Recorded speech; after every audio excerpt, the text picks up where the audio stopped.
Damca damca damcalar Asman aysız geceler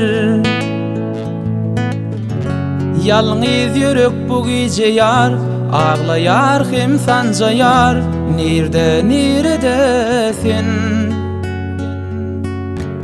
Yeni bakyan pencere Karaşarın sen yara Eylayan derdi çare Ah sen gittin nire Uzakta mı sen İntizar pencerenin önüne Gamgin suratın elimde Perdeler basılıyor zarinca Ah yalnız bu gece Yalnız kalan şimala Dönü halim hamala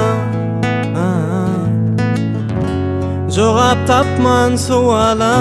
Gittim men hıyala Neredesin İntizar pencerenin önüne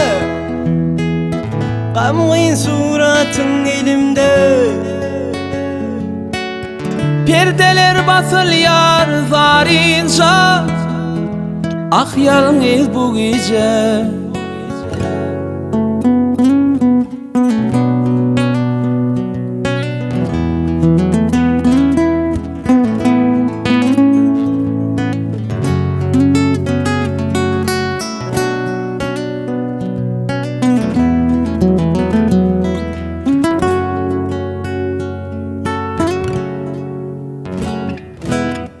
İntizar pencerenin önüne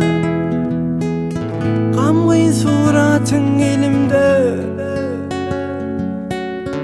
Perdeler basılıyor zarinca Ah yalnız bu gece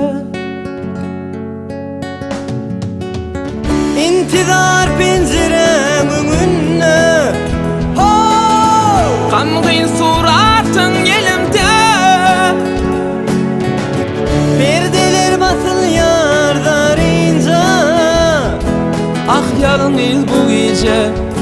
Ah yalnız bu gece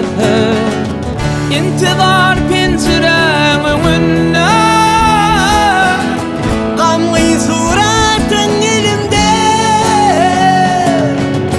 Perdeler basılıyor zarinca Ah yalnız bu